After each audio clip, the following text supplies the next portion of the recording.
Assalamu alaikum. It is my pleasure to welcome all of you here and offer a special welcome to Rabat Ter Lopez, who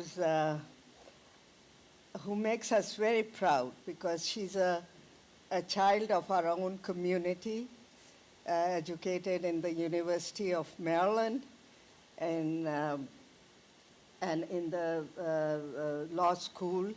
And now she is one of the practicing family lawyers in Stein-Sperling. That one has very large offices in our metro area. She has specialized in family law, in estate law, and also has studied Islamic law very extensively, and she will talk about how long it is from the time you decide, and in a state like Maryland, how complicated things can become. So it is very wise and it is very useful to know well in time how to apply, how to make the legal framework for your wills. You may wish one thing, but things get away from you. So I will, I will request Rama to tell a little bit more about herself and how she came to choose Islamic law within her field, and enlighten us more about the laws in Maryland regarding inheritance and estate.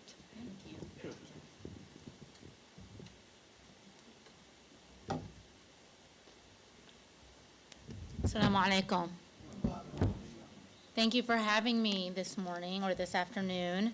As Ms. Bano, Auntie Bano mentioned, I'm from the area. My parents are right here, Muwaffaq Tayyib and Ishaf al-Nabilsi. I grew up coming to MCC when I was very young. It was one of the few mosques in the area at the time, and alhamdulillah, more mosques came about in the area. We live in Germantown, so when ICM, Islamic Center of Maryland, was formed, and then now ISG, our activities have, and Islamic Center of Potomac, we've moved in those directions. But I have very fond memories of coming to prayer here at MCC. I went to University of Maryland, College Park. I went to University of Maryland Law School, and now I'm very happy to be practicing here in the area, here in Montgomery County, at a local firm. A little bit about my firm and my practice.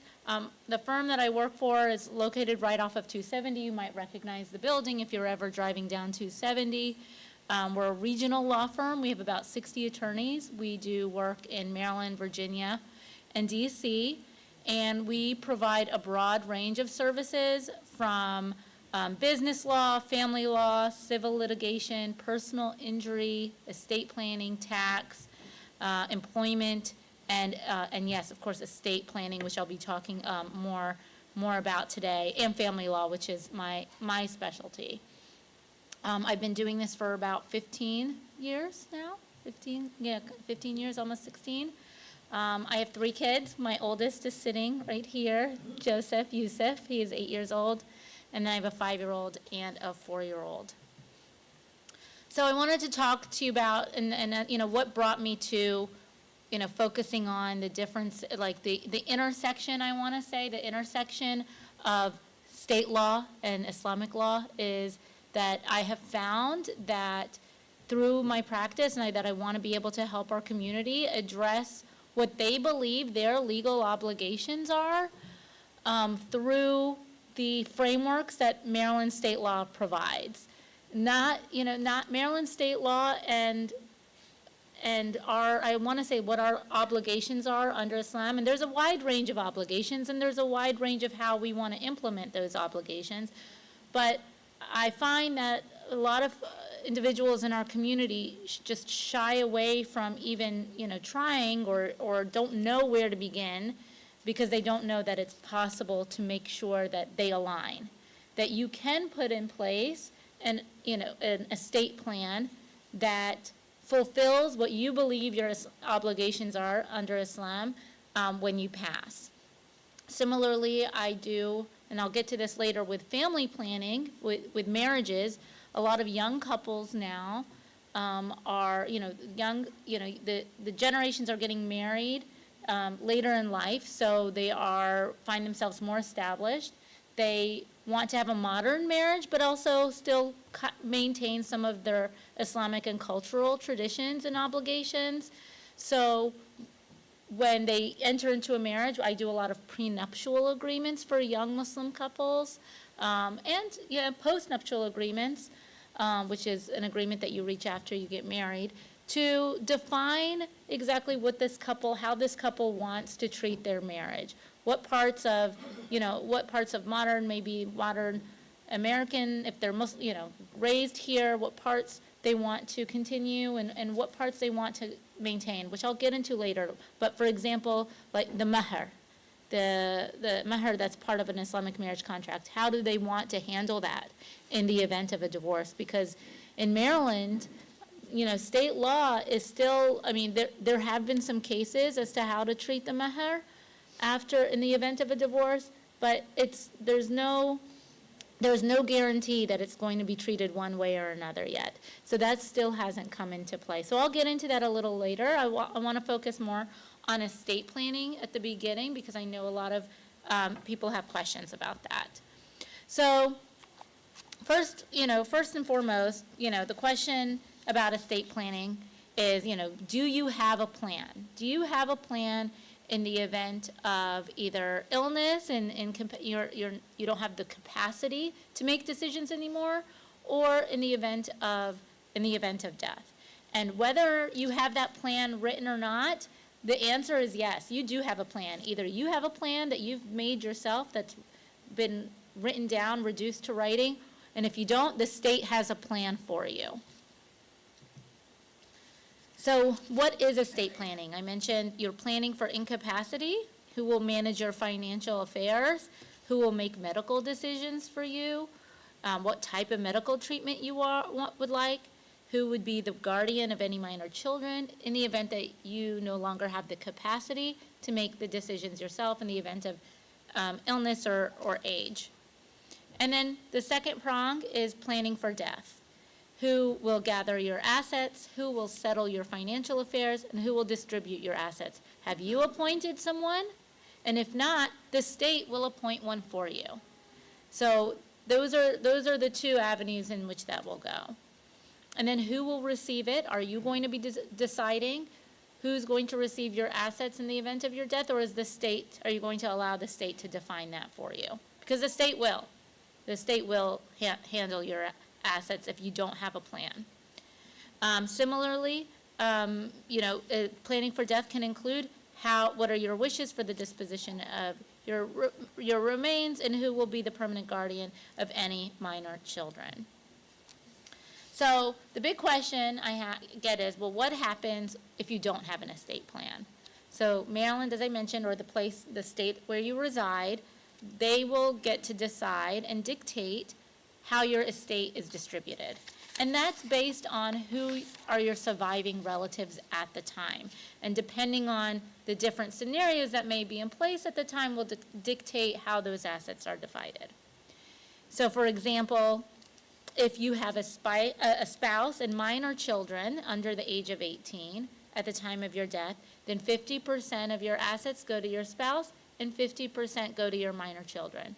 And you would think that your spouse would automatically be the individual who gets to decide where the children's assets go, but that's not the case. The children still need a guardian appointed, and it can be the spouse, but if your estate plan doesn't say that, then the spouse has to deal with it right now. I'm working on a case right now, tragic case, where the father passed away recently, and he has one adult child, 2 minor children, and a spouse. And the spouse wants to be able to distribute the property that her children received, inherited from him, but she needs the court to officially appoint her as the guardian of their property. So just because you're their parent, biological parent, doesn't mean you're technically the guardian of their property. So the minor children still need a guardian of property to distribute, for example, if they received funds from a bank account, if they were beneficiaries in that regard, then somebody who's going to be able to withdraw money on their behalf needs to be a guardian of their property. If you have a spouse and adult children, then 100% of your estate goes to your spouse. If you have adult children and no spouse, then the assets get distributed equally between your children. And here, another interesting wrinkle. If at the time of your death, if you were survived by a spouse who is not the mother or the father of your children, so if it's a second marriage, for example, then your spouse will receive the first $100,000 plus 50% of the balance, and then your adult children, your biological children, will divide whatever's left equally.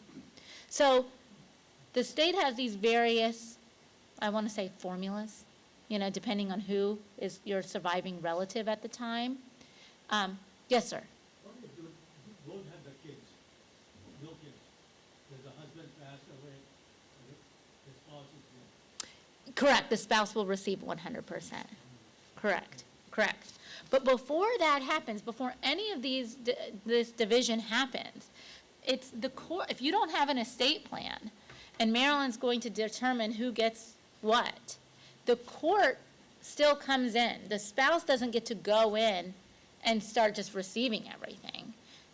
There are ways that we can work around that, but the court comes in and oversees what's called a probate process. I'm sure you've heard this term, probate, okay? And we'll get to that. But that's where a judge supervises the distribution of your assets. They will appoint a personal representative, and then that personal representative will determine or will oversee also the distribution of your assets to the relatives as dictated by the law.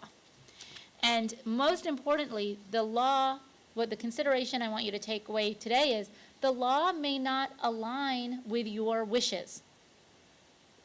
The law may be fine in terms of, okay, well, that's how I wanted to do it anyway. That's fine.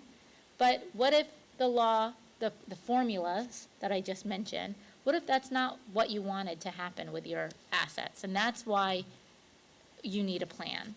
So the benefits of estate planning is that you have control, asset control distribution, as I mentioned. Without a will, the Maryland laws dictate asset distribution, and sometimes that can be contrary to your actual wishes. And then you have, you also have the benefit of estate planning is you have decision-making authority. Instead of the court appointing somebody to distribute your assets, you get to decide, okay, who's going to be the executor of my estate? Who's going to be the individual, the personal representative, or a trustee who I trust to handle the distribution? And as I mentioned, if there are minor children, you designate who the guardian is for those minor children. And so, again, the big takeaway picture is rather than leaving these really important decisions up to the court, you decide. And I've seen it, and we've seen it, my practice has seen it. We've seen it where the decision was not made by the individual prior to their death, and you end up seeing a lot of family conflict arise as well, because things weren't clear in terms of what, the decedent's wishes were. Two other benefits of estate planning is important tax planning. Important tax planning and asset protection. And lifetime planning for incapacity, which I mentioned before. Yes, sir. Oh, okay. Well, what's your question, please? No, actually, the question is, what is the fact that the inheritance of the wealth? And what is the percentage of the tax, number one? Number two, when the, if the court are the one who supervise it, what is the also percentage of the court? Because definitely they will charge. Yes. Okay, so can I take the mic? I want to make sure it's on. So the inheritance tax.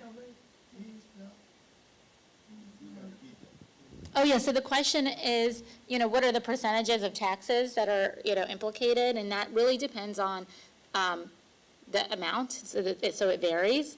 But there's a range, and it depends on the amount, and it depends on the type of asset that's being distributed too. Okay, so it's a little bit, I wish it was more, it was simple, but it varies and it's very complicated. But again, if you have estate planning done, then you can structure the division of your estate in a way that minimizes what gets taxed, and in terms of what can pass through. And for example, if you have like joint, in the way that the property is titled initially, like if you have jointly titled property, if you have retirement assets, if you have beneficiaries designated, then you can pass by the court. The court doesn't have to take over the distribution of that asset because that's already provided for. So those are things that we go over when estate planning to make sure you have beneficiaries designated for certain assets. Of course, if you have a house, there's no beneficiary for a house. So we can get to how we can pass by the court in those events. But for accounts, you want to make sure you have a beneficiary designated where you can, because you can pass by a court probate process when you have a beneficiary listed.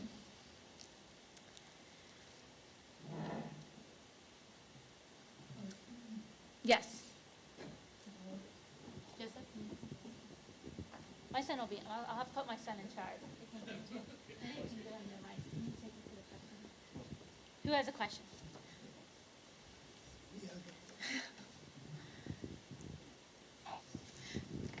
As you know, in Quran and Islamic Sharia, state planning is very well defined. Now, this planning here that's happening in America or Western countries, to what extent we can apply our Islamic Sharia laws? Are they in contravention of that? Or will the system here in this country accommodate our Islamic laws? Yes, that's an excellent question, and I'm going to jump ahead. Thank you, Joseph. I'm going to jump ahead, actually, because you're absolutely right. And so I'll get to that, and then I'll rewind. But you're absolutely right. Our obligations for inheritance and estate, what happens to our assets in the event of death is very detailed, very detailed. And it's derived from the Quran, Hadith, and other Islamic jurisprudence. Surah An-Nisa specifically outlines, I think, what you're referring to, sir.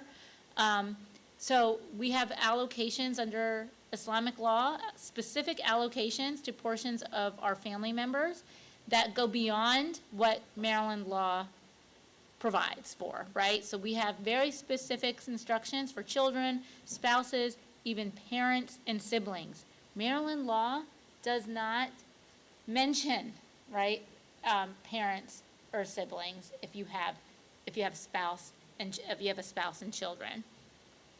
So, in addition to those relatives, Islamic law provides you to provide up to a third of your net estate to be freely disposed to charities, distant relatives, adopted children, etc.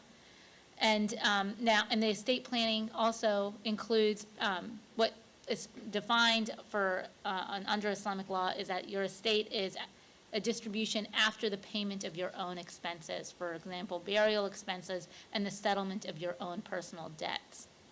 So to specify, if Maryland law, when there is a distribution of your assets, if you do have an estate plan, the state will honor that, whatever that distribution is. If that is the plan that you put in place, the state will honor it. We've seen some really crazy estate plans where, for example, people have foregone their children and they've donated their entire, not from, this is aside from Islamic estate plans, they forewent their children and they donated their entire estate plan to like a dog veterinary clinic or something like that.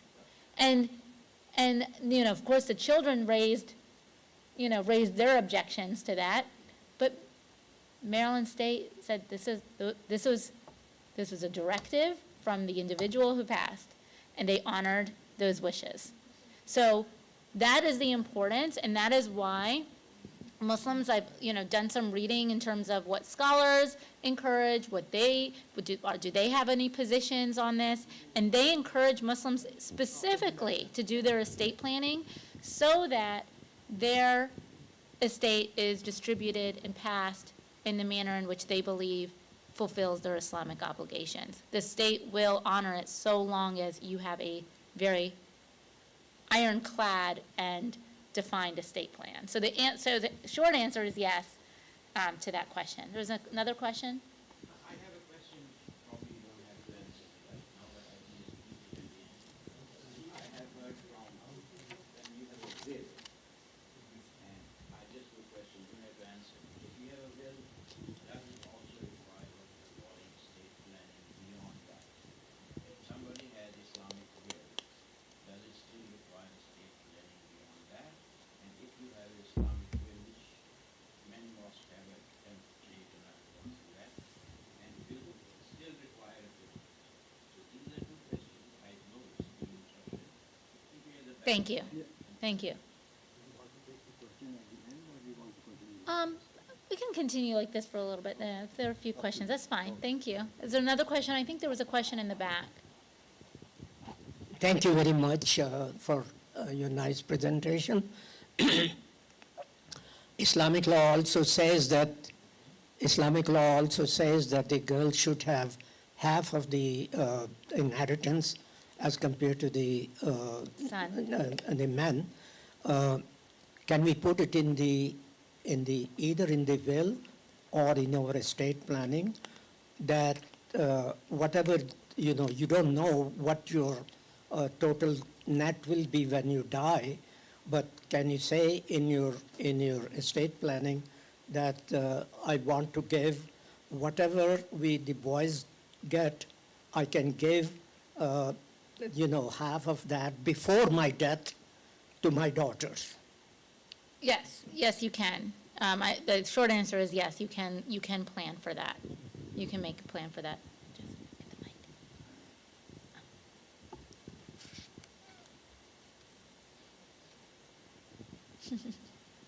It's okay, he can take it. Excuse me, Yes, sir. I have just two questions. Sure.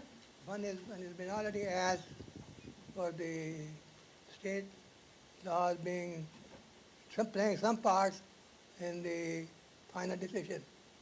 Now the question is, if this hangs on, do we always, if you don't agree with the, according to the Islamic laws, then can there be a stop? And what will happen if the people just say, no, I don't want to do it? We'll keep it lingering on. Well, which people? Meaning the Which state or people in your family? My brother said, I don't agree with that. And he doesn't want to move away from that thought. If it's somebody in your family, you mean? If it is something, well, that's one thing. And the other thing is the designated manager of each probate system. If he moves out to a different country, and do we have to find who has the final responsibility? So it's the state, and if it's where you pass at the time, it's the jurisdiction that applies is where you pass. The state in which you pass, whether the state or the country in which you pass, so the state at the time of your death. That's who maintains jurisdiction over your estate and distribution. Now, if there's a family member who objects to the manner in which your estate is distributed, then they will have to file an objection. They can't, that would have to be done through court, and there's litigation meaning a lawsuit that proceeds after it. Otherwise, I mean, I've seen it where people squawk and complain, but they don't actually file anything in court. They can't do anything to stop it unless it gets filed in court. But otherwise, the estate gets distributed pursuant to your will. So I do want to get into the probate, because I do think that was a question raised, that in the event that you have a will, do you still have to go through probate? And the answer is sometimes yes. Sometimes it still has to go through probate. So what is probate? Probate is a legal process that occurs after someone dies, involving, again, the court-supervised distribution of assets. So if you have a will, sometimes the court has to validate your will. The court will assist with settling your debts and taxes at the time. But there are ways to avoid probate, and that's what another benefit of careful estate planning, and not just, doing one of those wills that you find online, which I know people who have done them. And for simple estates, that might work. But if you want to have something that's really catered to you, I would advise against that. But there are, the probate does not apply, again, to assets that designate beneficiaries. So that's why we talked about designating beneficiaries before. You can avoid probate, and your will, like the court doesn't have to oversee that process. Similarly, you can avoid probate for assets that are put into a trust. So I can talk about that in a little bit later. That's a really very useful tool in estate planning if you put some of your assets into a trust. You have then complete control over those assets in the event of while you are living and in the event of your death. So, avoiding probate to the extent that you can will save you time and money. I mean, the administration of an estate after your death, if it goes through probate, can take up to a year. So if you have relatives in need and are waiting for the especially if it's a spouse, distribution of your assets, you don't want to go through probate, because they may be in need, they may have a more immediate need for that. So avoiding probate will allow your heirs to access assets more quickly. Similarly, we mentioned the percentage of attorneys and court costs when it's going through probate. And then finally, a small benefit, though for many it's considerable, is that it conserves your privacy. Anything that's done in court is public record. So not to say that somebody's going to, go fishing for your information, but it is public record. So if you are able to avoid probate, you're just able to maintain more privacy in how your estate is distributed. And then finally, when you go through probate, as I mentioned before, it's the court who appoints a personal representative who manages your assets, distributes your assets to your surviving relatives.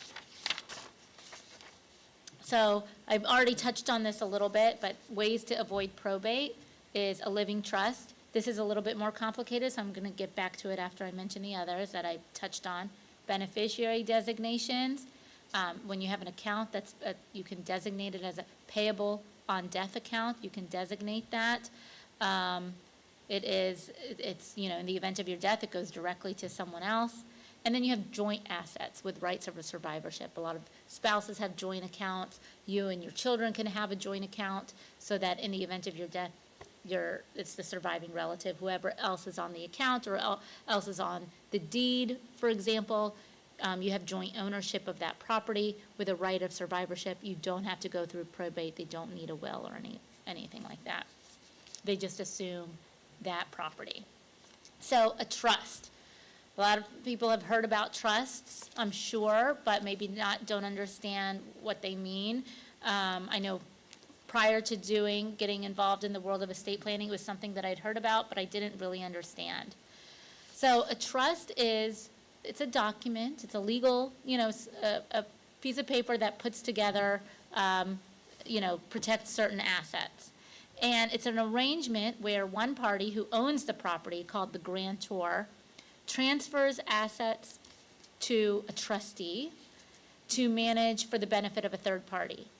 Now, there are two types of trusts, a revocable trust and an irrevocable trust. A revocable trust is one that you can make changes to. It's very popular because you can continue to make changes to it until the time of your death.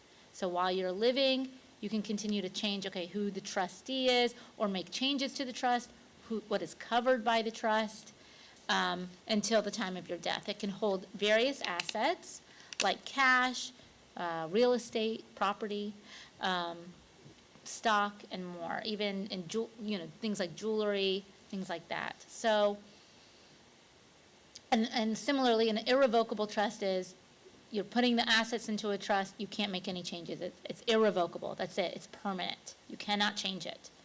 So, for example, you can put, a house in a trust. And what that means is that the house, when you get a deed, it's titled in your name and maybe a spouse's name or someone else. When you put the house in a trust, you establish a trust, and then the deed to the property gets retitled so that it's in the name of the trust, so that it is, for example, the Tayyib Family Trust. We establish a family trust, and then the house gets put into the Tayyib Family Trust. And now that house isn't owned by my father or myself, it's owned by the trust. But then we have different beneficiaries designated by the trust agreement, the trust arrangement. So, who's in charge of the house? You can have a trustee. It can continue to be my father, and then you can define who a successor is, the trustee. The trustee is who's in charge of managing the asset. So the trustee there can be a successor that you appoint in the event of his death. Then my brother becomes the trustee. But who are the beneficiaries? The beneficiaries are, in the event of a sale, and you can designate the terms of the sale in your trust, what the instructions are. For example, if my father wanted to give my brother instructions, you can either, keep the house for your family, and if you keep the house, and there are these rules, but if you want to sell it, here's the timing of the sale, and here is how I want the distributions, the net proceeds to be divided, and here are the beneficiaries.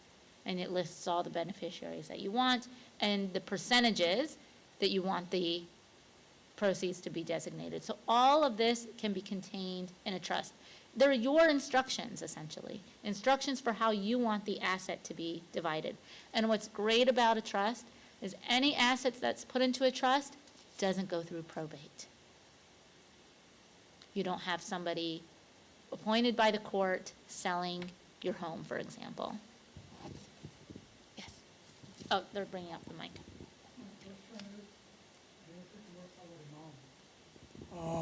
All these things you're describing, trusts and all that, and I would request our Imam to throw light on it. Because if I do those things, then I am not strictly following what is in Quran or what is in Sharia.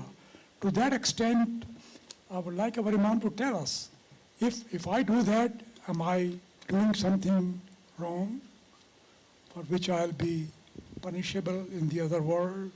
I realize your trusts and all that, very good, excellent. But I like our Imam to tell us, Right. as an individual, as a practicing Muslim, what should be my prerogative? What should be my judgment? How should it be driven? Because Quran is very specific Right. in describing how you give your property. If I don't follow that and I give it to dogs and cats, well, now how about that? Dogs and cats may be happy. What about me? I'll have to face it in the other world. So I'd like our Imam to please give us some opinion on that. After the lecture. Sure. After the lecture. So, sir, I have this in my, you're absolutely right. I always say, Islamic inheritance law can be complex, and interpretations may vary. But I always say, consult with a trusted Islamic scholar. If it is your imam, who you trust their interpretation, who you trust their guidance, you trust what they tell you in terms of how you can fulfill your obligations, consult with them, and in conjunction with an individual, whether it's an attorney or an estate planner, you consult with the both of them together so that you are you're ensuring that your estate plan aligns with your beliefs and understanding of what your obligations are under Islam.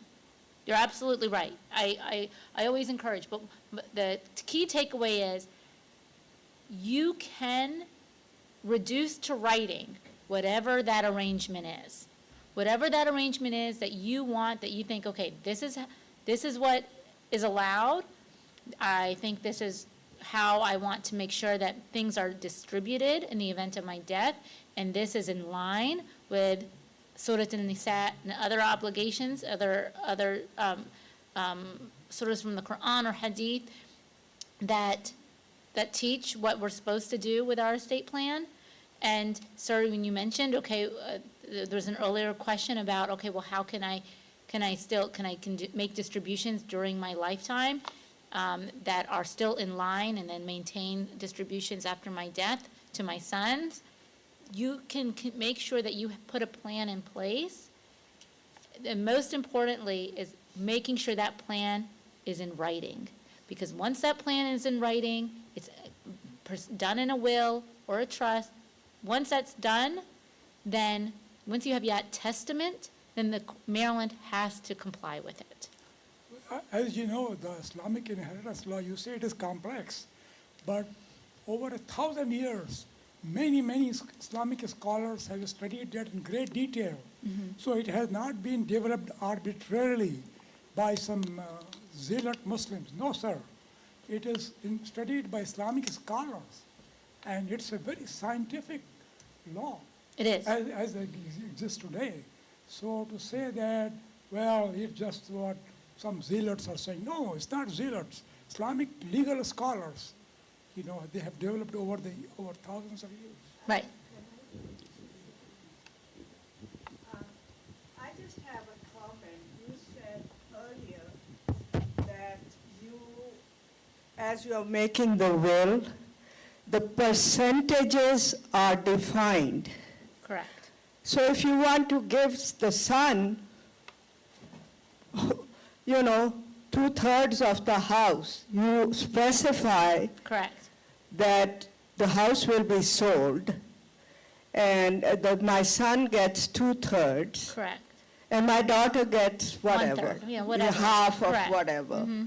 So wouldn't you be doing that in your will and in your trust already? Yes. And following everything in line with what the imam has told us and explained to us? Correct. You would specify all of those things, the And district.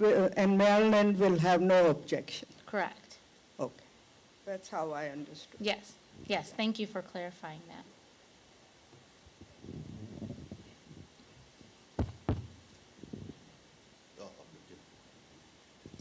Assalamu alaikum. Wa alaikum salam. Beginning January 1, 2026, the federal exemption, state tax exemption, will increase to $15 million per spouse. Maryland will stay the same at $5 million. But I understand that there is portability of the estate.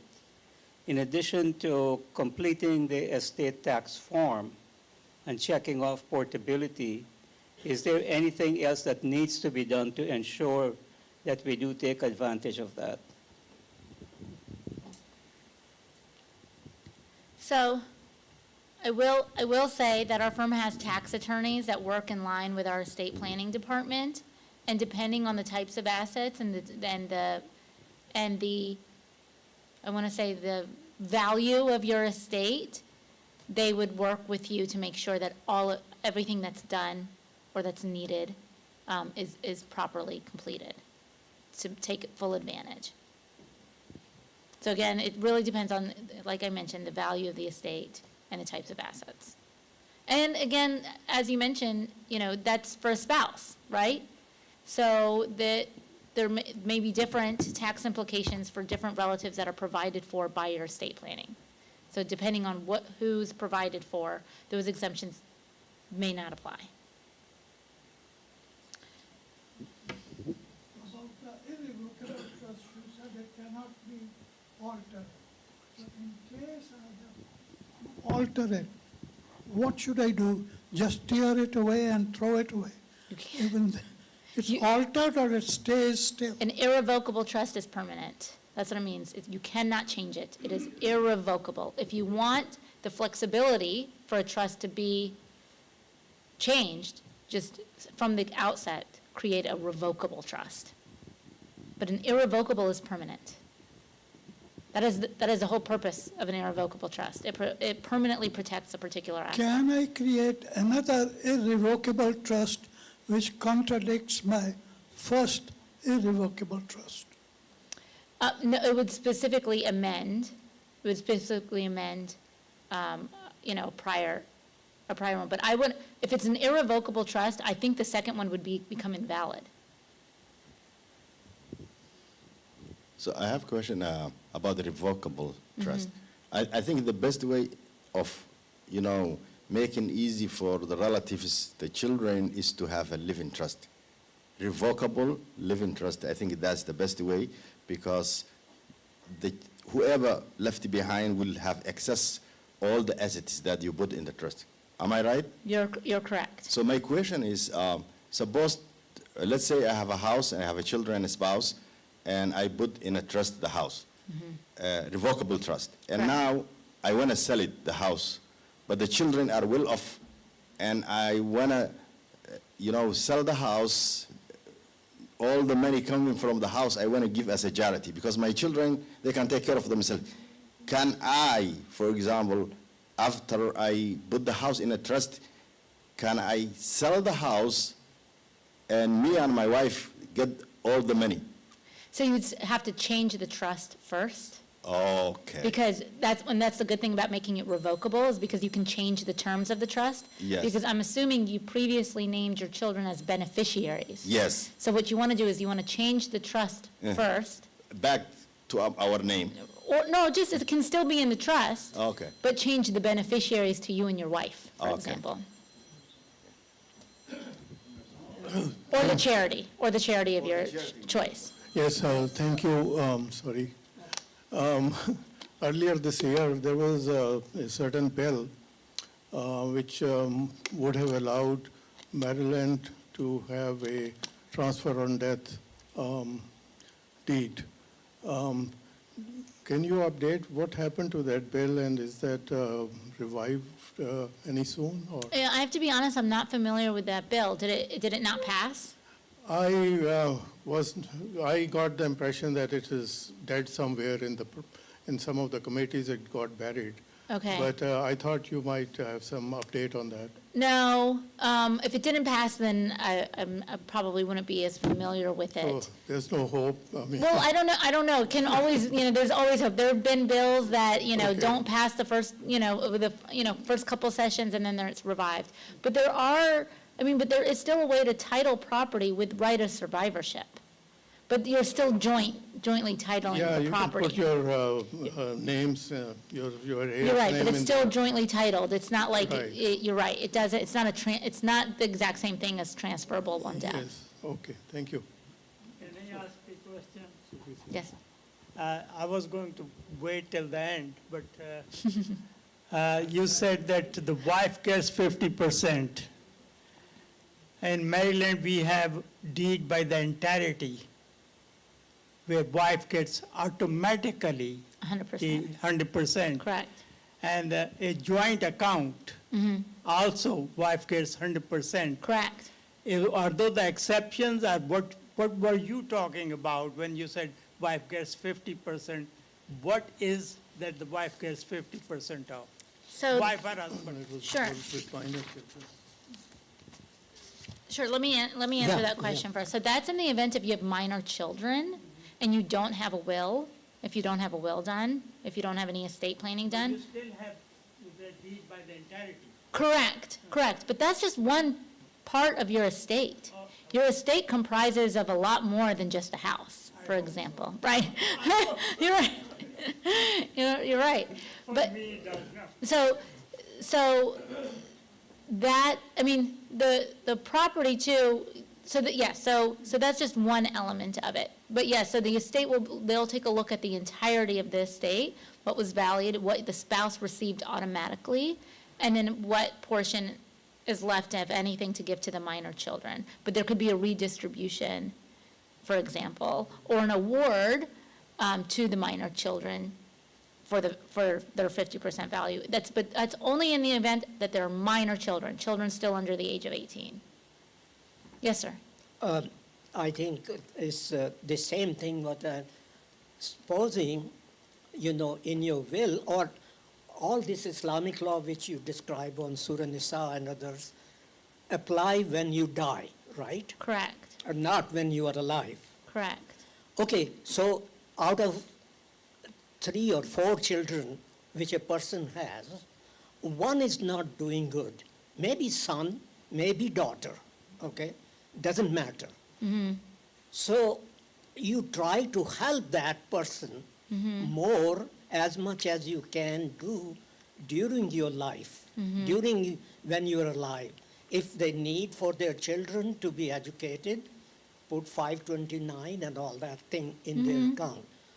However, in your estate or in your will, you said that 30% is allowed according to Islam. You can specify that if that person, maybe daughter, maybe in case daughter, for example, daughter is not doing good, and Islamic law says that you have to give her 50%.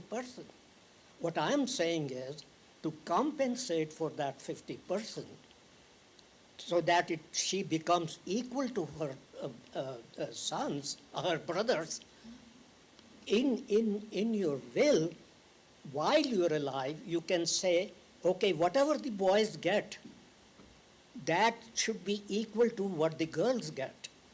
Is that allowed in Islam or not? Well, I'm not a scholar. I can't speak as your trusted Muslim scholar or your Muslim, your faith. I want to say faith guidance, but I'll let the Imam answer that question. But I just wanted to make a distinction that there can also be in your will contingencies. That if this detail exists at the time of my death, then I want X to happen. But if it doesn't exist, if there isn't a disparity in financial circumstances, then I want Y to happen. Or if this child has how many of her children or grandchildren, then you can, again, have these contingencies in place. If there is a grandchild with special needs, for example, you can put certain things in place. Your will can allow for contingencies. But yes, sorry. So before I answer the Sufi's question, our phone has algorithm, right? All our, computers, telephones, the word algorithm came, Muhammad ibn Musa al-Khawarizmi, who is the inventor of algorithm before 1,000 years ago. The whole reason he found out algorithm, he was trying to calculate inheritance. Very complicated, the inheritance. And as an imam today, the most challenging issue I face is families who fighting among themselves about inheritance. There is a family I'm dealing with now. Their father, when he passed away, he was not here in America. They live here in America, but the properties back home, it's millions of dollars. Maybe I think, they estimate $50 million asset. Wow. For the past 15 years, they're fighting. So, have I said this? In Islam, Allah subhanahu wa ta'ala made things clear. So, we cannot, under any circumstance, we cannot interfere what Allah subhanahu wa ta'ala say. If you want to give your children in your lifetime, or if you want to give charity in your lifetime, you are free to do whatever you want. Even though the Messenger, peace be upon him, said, if you want to give one of your children something, give all of them. But if someone has a special needs, that's different. You can give more because they have a special need. But in the event I die, my asset must be divided according to Surah An-Nisa. للذكر مثل حظ الأنثيين. يوصيكم الله في أولادكم للذكر مثل حظ الأنثيين. Allah said that if anybody think that they are smarter than Allah subhanahu wa ta'ala, the creator, if they think they have more, mercy than Allah subhanahu wa ta'ala, they make big mistakes. They need to reevaluate their faith about the Quran and Allah. Yes, sir. I think I'll take one more question on estate planning, and then, I'll take one more question on estate planning. I want to touch on family planning. So, And then I'm happy to stay for questions at the end. sure, the question is about the living trust. I have Sure. online gone on living trust, but I never felt comfortable because there was no human. Right. In case of my death, the Right. people will not know what's going on. So in Sure. fact, I think your office picture which came is just 1 mile from where I live.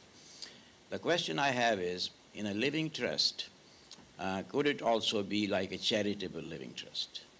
Yes. Okay, that is my first question. And the second is that if you have a property, as typically most of the people have, a house which is shared between husband and wife, if you want to move it to a living trust, will there be still basically the husband and wife are the guarantors of that living trust. Will there still be a recordation fee for the entire value of the property? Yes. Okay, so these are the two questions. But there won't be necessarily transfer taxes. That's a little bit of a difference. So certain taxes will still, the recordation fees would apply, but not necessarily. Since your office, the picture I saw, is 1 mile. Please. And I have my card with me. I have them in the back too. Feel free to call or email at any time. So the other big intersection of practice that I have, of course, between Islamic obligations and I want to say legal frameworks is when it comes to marriage and divorce. I have a lot of Muslim clients who are coming to me before they get married and say we want to put together a prenuptial agreement that puts down our obligations as we see them as husband and wife under our Islamic traditions and teachings. And I have a lot of Muslim couples who come to me in the event of a divorce. They don't have an agreement and they want to make sure that their assets are divided in accordance with Islam, or unfortunately, in many cases, where one party wants it divided in accordance with Islam and the other party doesn't, and then we have a dispute. And that's where really the importance of planning really comes into play in terms of importance. I can say, and now I've seen it more and more common. For many of you who have daughters will know that they are, establishing themselves in their own careers prior to marriage. And as a result, they're acquiring savings and assets in their own right. And the question is, well, what happens if they continue to do so during marriage? What happens to those assets? A lot of people will be shocked to hear that I have seen Muslim husbands come in to court and ask the court to award them alimony, spousal support, from their Muslim wives. And that is permitted under the law. That is permitted. The law does not see it any differently. But a lot of people have concerns with that because it does not align with our faith. So they come to me prior to getting married. And they say, we want to make sure, God forbid, we are entering this marriage with good intentions, but God forbid something were to happen in this marriage, we want to make sure that our daughter is protected. Or the wife comes to me, or the fiance comes to me directly and says, I want to make sure I am protected. My husband or my fiance says X, Y, and Z. He's not going to come after anything. He's not going to do it. That's because everything is good right now. Wait until things get tough. So we put together an agreement in place. We put together things that address both the talaq process and the mahr provisions. So there are cases in Maryland that address both talaq and mahr. In talaq, there was a famous case in 2008. I don't know if anybody remembers hearing about it, but it was called Aleem versus Aleem. This is went to the highest court in Maryland, and it was a Pakistani national who attempted to divorce his wife through the talaq process at the embassy, and he may be Islamically divorced, but the Maryland court says, we're not recognizing that as a divorce. You're still married technically, and we're still going to divide your assets that have acquired up until this date. So that's what the court said in Aleem. But I have agreements in place between Muslims who recognize between each other that said, we have been Islamically divorced for a year. Even though we are not divorced yet by the state of Maryland, we recognize together, we mutually agree that any assets acquired after the Islamic divorce are going to be separate. You can agree to that between you and your spouse or between you and your fiance ahead of time. So you put these agreements in place, and if you put the agreement in place, then the court later has to acknowledge it and approve it and honor it. So that's the importance of these agreements. The second piece is the mahr.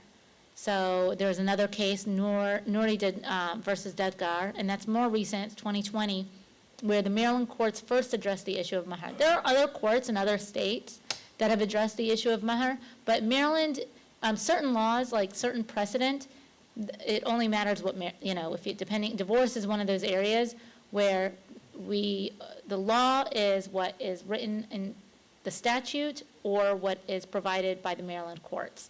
We can't say, oh, well, the Virginia judge said X, Y, and Z, so it must apply here. That's not how it works when it comes to divorce. And Nouri, they've said that mahr agreements can be enforceable. So it was a great ruling. But they said, but we're going to look at the mahr agreements under neutral contract principles. So they're subject to a higher standard. And the higher standard isn't necessarily how a mahr is reached. They want to make sure that the parties were both, in agreement with the mahr. And sometimes the mahr is negotiated by the families. They want to make sure disclosure of assets was provided prior to the mahr being agreement. Well, that doesn't happen when you're entering into an Islamic marriage. That's not the process that's in place. So to make sure that the mahr is enforceable, a lot of my Muslim clients put that in their agreements in advance. And how it's treated. Is the mahr going to be the wife's separate property? Is it going to be in addition to what she's entitled to under Maryland law? Is it in addition to? Or is this it? So the Muslim couple will come to me and they will talk through, or one of the parties will come to me and the other, I cannot represent both. But one of the couples or one of the parties in the couple will come to me and say, this is our agreement, this is how we want to negotiate it, and let's put an agreement in place that aligns with what our beliefs are. If you put it into a fully comprehensive prenuptial agreement, yes. A prenuptial agreement or a postnuptial agreement. You can already be married and enter into what's called a postnuptial agreement. I had a postnuptial agreement done for a Pakistani client who was opening up a dental practice for his wife, for his daughter, who's a dentist. And he wanted to help her establish a dental practice, but wanted to make sure that her husband isn't going to lay any claim to that in the event of a divorce. Can I say something about Sure, mahr? please. So the mahr in Islam is a solely gift for the wife in the time of the marriage. The mahr is a money that the husband give his wife the day of the marriage. You can postpone if you want. It's a gift. And Allah subhanahu wa ta'ala mentioned that in Surah An-Nisa. He said, وَآتُوا النِّسَاءَ صَدُقَاتِهِنَّ نِحْلَةً. It's a gift. So the husband has no right. Actually, there was a case. Alhamdulillah, Allah make easy for me. It was a Bengali a couple. They get married, and the meher was $100,000. Now they want a divorce. Now there is a fighting. It was in the court, and they came to me and they said, "This is the situation. Can you give us advice?" So I told them, "How about if we talk about reconciliation? Instead, we just fighting." And alhamdulillah, Allah subhanahu wa ta'ala make easy for me. They reconcile, they get married, and they have their second baby. That's very good. That's very lucky. Alhamdulillah, alhamdulillah. So mahar is something, and as you said, is it true? If they write written document and they both sign, yes, it's forceful in the court. It is important. The sister can say, "This is the written document, and I need my meher," and he has to pay. But in any way, it should not, husband should not be stingy or should not. In Islam, it's very simple. Give her. That's all. That's her right. But maybe we should not make too much to begin with. It should be meher. something reasonable. Yes. Right. Yeah. Right. It is to be Right. given on the first night. Yeah. If they can afford, yes, first night. But also, if they agree to postpone some or postpone everything, it's also okay in Islam. The right way is to give the same day, but sometimes if you don't have it, you can postpone. Or you can give some and postpone some. The problem becomes, and what Maryland sees, is okay, if you have the first part of the mahar, the time that's given at the, before marriage or the date of marriage, the court is that's not as much of a concern. It's like an engagement ring. It's like this is before marriage, it's her premarital property. What gets tricky is the mahar that's given during the marriage, because if it's during the marriage, with money that is earned during the marriage, under Maryland law, without an agreement in place, under Maryland law, that's marital property. And a gift given between spouses, under Maryland law, is marital property. So let's say if the mahar that you give during the marriage is $10,000, the husband can come back to court and say, well, she has $10,000 in the account or whatever, I gave that to her, that was marital, I want 5 of it back. He can do that in a Maryland court. He can do that in a Maryland court because it's marital property. So if you want something, if you or your children or whoever you know in the community, you want something that's enforceable, you want it to be protected, this is our intent at the time of marriage, how this is going to be treated. It should be part of a greater agreement, that we recognize that this is the mahar that's agreed upon, and if it's given to her, regardless of when it's given to her, at the time, if in the event there is a divorce, this is how it's going to be treated. It is her separate property. And if you have it in an agreement, it will be, and the agreement is done well, right? The agreement needs to be, an enforceable contract, right? There can't be holes in the agreement, for example. It will be enforced by the court. I had a question. If during your lifetime, if during your lifetime you put a child on the title of the house, a house, an apartment, anything, and you've given it to your child, is it fine to just put your child's name and not the spouse's? And would it go to your child after your death, or the spouse, because he got it while they were married, it becomes their joint? Sure, so under Maryland law, so this is in the event of a divorce, anything that is gifted, inherited, or acquired by a similar process, right? With money from a gift, if it's gifted or inherited by a third party, then it is their non-marital property, okay? It's non-marital. But with the tricky part that comes along is if, let's say your daughter inherits money from you, and then she takes that and she puts it into a joint account with her husband, or if she puts it into an account where her own salary is going, then she's commingling the money. And under Maryland law, that can convert it to marital property. So a lot of my prenuptial or postnuptial agreements for Muslim couples is that if the daughter acquires anything, regardless of where she puts it, regardless of what she does with it, unless if it's into a joint account. If she puts it into a joint account, like, that's gone. There's not much you can do with that. But if she puts it into an account where she has a side job, or she's working and she's making her own earnings, then you have to have it in an agreement that the husband is waiving any interest in that. Otherwise, he can make a claim to that. That should be divided too. If it's a house, it's less complicated because you're not commingling with a house. But if she ends up selling it and then similarly does the same thing with proceeds, then we have a problem. Or if she puts some of her own money into making an improvement on the house, then she's commingling the value of that home because she's using marital money. And if you don't have a prenup or a postnup, any money that the woman earns during the marriage is marital property subject to division, even if she puts it into an account in her name. It's subject to division just as the husband's earnings are subject to division. So if that is something that doesn't align with your values, or if that is something that, and the couple may agree to it. The couple may say, look, if I gift it to the family, that's my gift. That's the wife's gift to the family. And that's what a lot of women will do with these prenups. They'll say, but I am choosing then to put it into a joint account. But if I don't put it into a joint account, I want to make sure it's protected because that does not align with our teachings. I don't understand one thing that you're saying. Sure.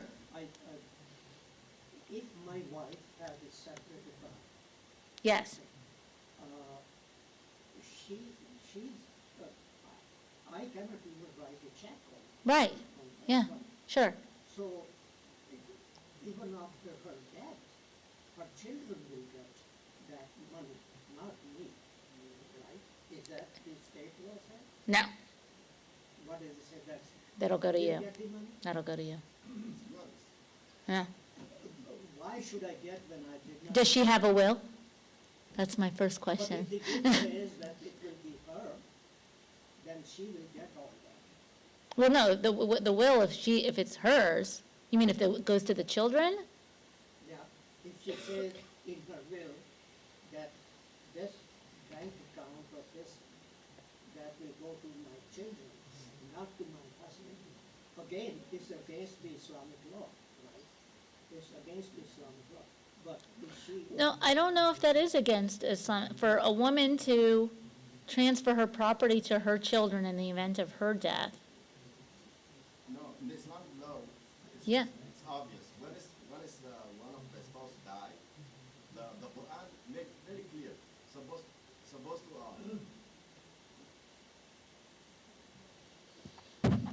if the husband die, let's say, and he left the children and his wife, 1/8 of his wealth go to his wife. The rest will be distributed among his Right. children. Right. But what if it's a woman who dies? If the woman die, so 1/8 if there is a children. If there is no children, 1/4 of the husband's wealth go to the wife. Right. If there is no children between them. Right. If the husband die, no, if the wife die, half, if there's a children, 1/4 of her wealth will go to her husband. The rest will go to her children and parents. And it makes no distinction between minor children and adult children. It's just children. Absolutely. Right. There's no discrimination. Right. Children, yeah. Right. If there is no children, if the wife die and no children, half of her wealth will go to her husband. And the rest will be distributed to her relatives. Right. Because there is no children, it go to her relatives. Does the Maryland law accept that? If you If you write it, if you put it into your Write it. will, if you put it in writing, the Maryland will, well, that's not what's good, then Maryland will not distribute. Maryland is not going to apply Islamic law. Even if you are a Muslim, Maryland will not apply Islamic law for the division of your estate unless you put it in a will. And if somebody claims that I'm sorry, say that again? But somebody claims that I'm doing Islamic law, and therefore, No. Who's going to claim it? Your children? They won't, they can say, look, the Maryland will distribute it the way, under Maryland law. And if you siblings want to redistribute it amongst yourselves, have at it. But I guarantee you, there's going to be a lot of fighting between those siblings. So That's just how it is. 9 times out of 10, when you have, because not all siblings are aligned. You're right. They're not all aligned. As good as they may be, as good as children as they may be, 9 times out of 10, they will fight over it. Because when it comes, unfortunately, to the money, it's a problem. That's why I advise any brother or sister here, please take some of your wealth for your akhirah. Thank you. Say it again. Take some of your wealth for your akhirah. Whatever you put forward, you will find there in front of you. The day we are not here anymore, the day, and it's going to happen. It's not if or but, it's going to happen. If Allah give you some wealth and your children are well off and they are okay, utilize some of your wealth. Don't leave for the estate or somebody. And the other side, we live in a very good state, the state of Maryland. You can write your will according to your faith. Correct. That's the big takeaway. Yes, and the 100%. state will force your will. But without it, Yeah. they won't. No one can come into court and say, Judge, my father was Muslim, we want to do it the Islamic way. And he's like, well, then he should have had a will. Yeah.